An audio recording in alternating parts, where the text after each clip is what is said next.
$1,600 for a coolant leak on a Toyota, but they're not supposed to break. Let's find out what's wrong with this Sequoia. Let's get started.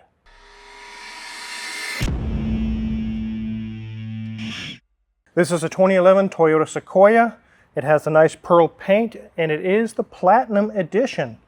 It is in very good shape, and it has over 200,000 miles on it. Yes, it does have a leak, and it's going to be expensive to get to it and fix it, and it's also very common with these 5.7 liter I-Force V8s.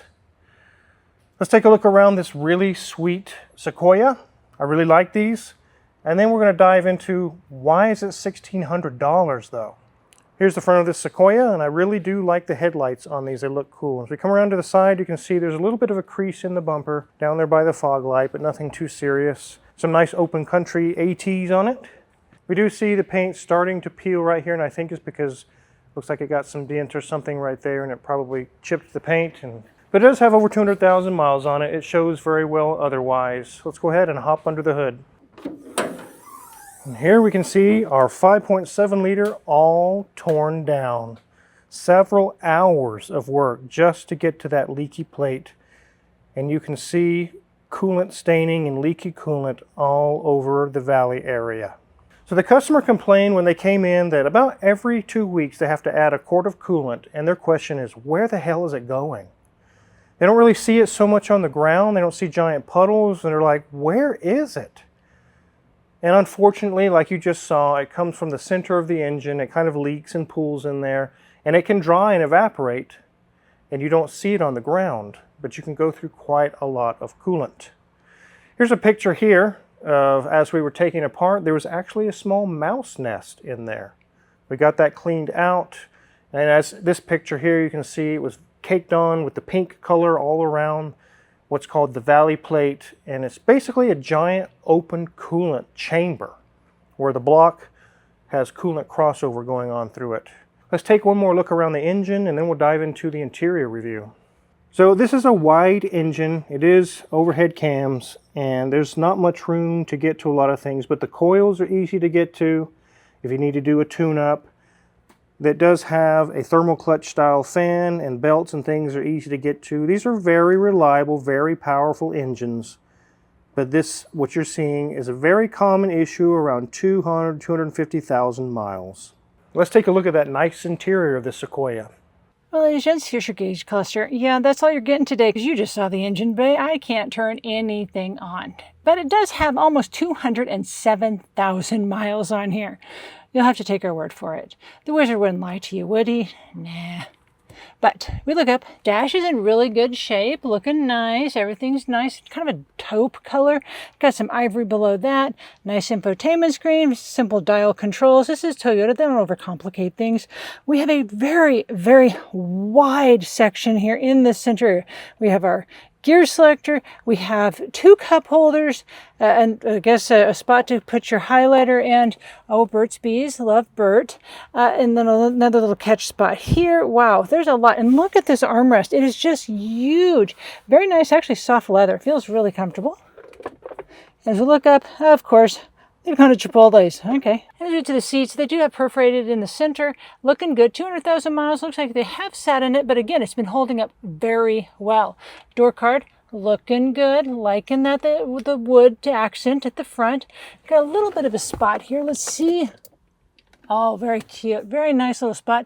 Yeah, that's where if I had kids, they would have put gum wrappers.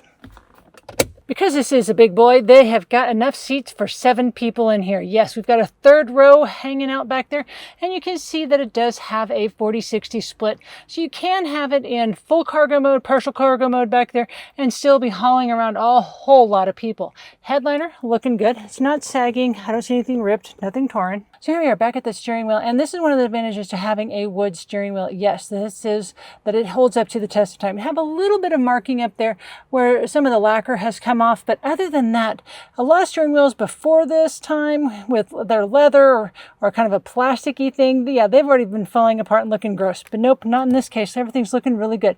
Like the Toyota logo here in the center, and we've added buttons, which is kind of a new addition to the Toyota lineup because previous versions and older Toyotas, they didn't put anything on there but a horn. So enough of this interior talk. Let's get this up in the air and see what it looks like on the underneath after all that leaking coolant. So even with a drain pan, sometimes you make a little mess on the ground. Even though you drain the coolant, there's still going to be a little bit that are hard to get to, and it is spilling a tiny bit. Not really that big of a deal. We'll clean it up as we reassemble. But one thing I do like about the Toyotas, especially on these, is the oil filter is so easy to get to. It's literally just right there. And if you have some oil cooler issues, again, easy to get to, but not very common. We don't see any serious leaks as far as coolant or oil or anything on the front of the engine. Here's our front differential. Oil pan, everything's nice and dry there. We didn't see any coolant leaks from the front when we pressure tested it. Let's check these wheels. Brakes are about 50% remaining. CV boots are good. Struts are not blown. Everything looks to be in very good shape there. Same on the brakes. CV boots are good. Strut is not blown. Sway bar link is good. Nothing loose. Now, as we move back, we're going to get to the transmission area. I'm going to show you where I found the telltale signs of a valley plate leak. Let me show you. Now, it's currently leaking because we removed the valley plate, but where that pink stream is, you can see the pink antifreeze streaming down the bell housing of the transmission. You can see some crust on that bolt. This is where you're going to see staining, like chalky pink residue all over the bell housing. Then you'll know you have a valley plate leak. So once we pressure tested it, it started dripping in the area I just showed you. I knew right away it was definitely the valley plate leak. But our really wonderful borescope camera from Autel was used, and we were able to get in there and verify it indeed was coming from that valley plate. Here's our transmission, again with 200,000 miles. I'm not sure if it's been serviced. If it hasn't, we wouldn't be interested in servicing it, but we'll see if the customer wants to do that in the future if it has been serviced. Here's our transfer case, nothing leaking from it. Everything appears to be in good shape. We have 2-into-1 exhaust on our muffler. Look how girthy that is, Mrs. Wizard. Yeah, everything on this is kind of beefy. Very, very beefy. As we get back here to our rear differential, we see nothing leaking there either. We do see air suspension in the back. This is not coil springs or leaf springs. It is air springs. We do see our rear shock is blown out. Right there, you can see it's been leaking for a while. Check our brakes are about 80% in the back. CV boots are good. Sway bar link is good. Nothing loose there. So back here, same story. The shock is blown as well. It has oil trailing down it. It's been collecting dirt for a while. You can see it here. So those are blown out. We'll let the customer know. Brakes are about 80%. CV boots are good. Sway bar links are good. I did have someone comment that they said 2 fingers is impossible to figure out if there's anything loose. And that person couldn't be more wrong. I've been doing this for so long. You don't need to have a gorilla grip on the tires to see if something's loose.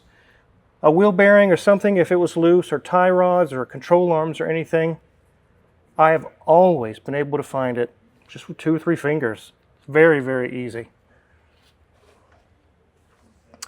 Here's our spare. Always check the spare for air, and it's a brand new tire, nice and full of air. The tires look to be in very good shape, but let's check the date codes anyhow. So we see the 19th week of 2023. So they're just a few years old. These are very good tires in great shape. Let's get this thing on the ground. So being able to locate the leak and know where the area and where it's coming from doesn't tell you exactly why it's leaking. We're going to go ahead and open this back up. I'm going to remove that old valley plate, and we can see why does it do this. So here's our old valley plate. Go ahead and get that out of the way. This is what it looks like. It's leaking from this sealing surface here and just leaking past into the valley of the engine. Let me get this out of the way, but this is basically what it looks like. And there we can see a giant pool of pink antifreeze. It just kind of flows through the block and through there, kind of a heat transfer. But you can see, even from the factory, they just seal this with RTV silicone. This is not a gasket. This is not a seal. You can't even buy a gasket for these because they never even had one to begin with. You can see all of the crusty stuff where it was leaking. I'm seeing this on a lot of newer cars that they're just not even using gaskets anymore. They just use RTV. Timing covers, coolant covers, things like that, what we just took out, valley plates, all kinds of things. They just put silicone, put it on. It's cheaper. It doesn't have to have a machine to make it. They just put the silicone on and it's done. Unfortunately, as age catches up to it, which it did take 200,000 miles to get to this point. It doesn't happen in 50,000 miles. But it is kind of expensive. And you guys love the carts full of parts. In a previous video, I said parts full of carts. It's just kind of a joke, guys. I was just playing around with it. Carts full of parts. I do have one cart full of parts just to even get to that valley plate. It took several hours. Let's take a look. Well, Wizard, you aren't Dr. Seuss, and I don't know if you'd make a good rapper. No, I'm not a rhymer, rapper, or Dr. Seuss or anything like that. I am good at fixing cars, though. That's what my specialty is, not semantics. So here's our cart full of parts on the first level. We have the intake manifold assembly, which tons of plastic pieces that just begging to break on you when you take it apart. Luckily, Audio is very good and very careful. He did not break anything taking this apart. Here's our little air injection solenoids. We had to get those out of the way. And the knock sensors have to come out so the plate can physically be removed. On to the next level. We have this little PCV chamber. Here's our little plate that carries these little valves I talked about. Basically go on there like that. The reason why we remove the valves themselves, I know you can just take the whole assembly off, but take a look in there, guys. This is what we want to clean out. Tons of debris. We're not going to be lazy and say, oh, we're just not going to mess with that. No, we are going to mess with that. It's very easy to just get a little wire brush in there, clean it out for the customer, and put it back together. You normally buy these as a complete unit. It has valves and all the little chamber all in one piece, but these are fully functioning fine. It wouldn't be a huge deal to have to replace those if we had to. Lots of little foam insulation pieces. You can see where that coolant was leaking, guys. Look at that. It was gummed up pretty bad. Here's our air intake duct, air cleaner assembly, and then here's the brand new valley plate. And no, it didn't come with a gasket because it's just silicone. We'll clean the area and do it like they did at the factory. It should last another 200,000 miles. Unfortunately, that's just kind of the way they made these. So that's what's leaking. So it is unfortunate where the leak was coming from. We called the customer up and told them it could be $1,400, $1,600, somewhere around in there.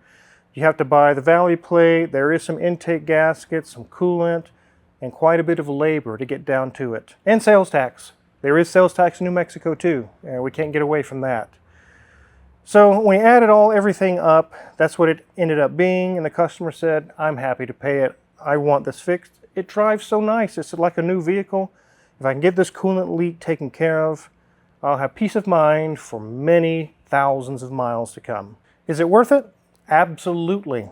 This car is worth way more than $1,600. It would be foolish not to spend the money to get this fixed. And no, we're not going to put bars leak or something in there. Oh, just put a bottle of that Alumasil in it and call it good. No, that clogs up heater cores and things. The Alumasil, the bars leak things is for a car that's not worth a whole lot or an emergency, you need to get home. It can work, but I've also seen heater cores plugged up from pouring those additives in, and it causes a world of hurt. So now it's my turn. I have a question for you guys that you can answer in the comments. You guys help me out a lot. I wouldn't be the Car Wizard, I wouldn't be here without Hoovie or you guys, so very thankful to that. But I've been seeing a few cars lately in Kansas and here in New Mexico with this on it. What in the world is that thing? It says EMP shield. Is it something to do with like electromagnetic pulse or what's going on? I don't know. It has 3 wires going to it. I don't know exactly what it does though.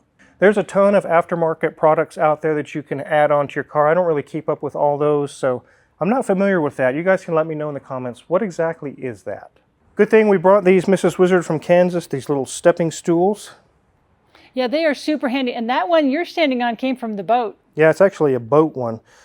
But for larger vehicles like this, you really need to have something to stand on to get in there and work on it, and it makes it a lot easier.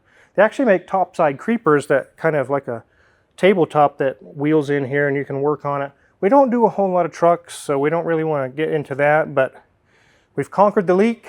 You saw the watermelon Kool-Aid look like it's in there. Please don't drink it. Don't drink it, guys. It's bad for you. But that's where it was coming from, and it's quite a deal to get down to it. So definitely want to get a video out there to show you this really sweet Sequoia from Texas. I think it's from El Paso. I'm not sure exactly. But what we found, what it cost, and if you're looking at one of these trucks with the 5.7 I-Force V8, and it's got 150, 200,000 miles, definitely check for that leak. It may likely have one starting or possibly currently leaking. Oh, Wizard, I got a question. You're replacing it with a new one, but couldn't you have just put new sealant on it and called it good? No, it's been leaking for quite a while, and electrolysis can set in. And if it's been leaking for months or years and they just kind of put up with it and finally it's time to fix it, there can be cavitation or pits in the old part. Obviously, we're not going to replace the engine block, but at least we can replace that component, get a nice seal. I don't want to do this over again. The customer probably doesn't want their car apart again. We do things right the first time. We don't play around with games. So it'll get a new plate that's not been pitted or damaged or anything like that or corroded. Get it resealed, back on the road. If you're curious what kind of tools we use to work on this Sequoia or any other car in the shop, check our Amazon affiliates link in the description below. The tools we use every day in the shop, tried and true, are listed for sale there, and we get a small cut. We really do appreciate it. And like you've been seeing, we got more videos coming down the pike. We're making videos as we speak for you guys to help you guys out. Make sure to hit the subscribe button and the notification bell on the way out. Thanks for watching.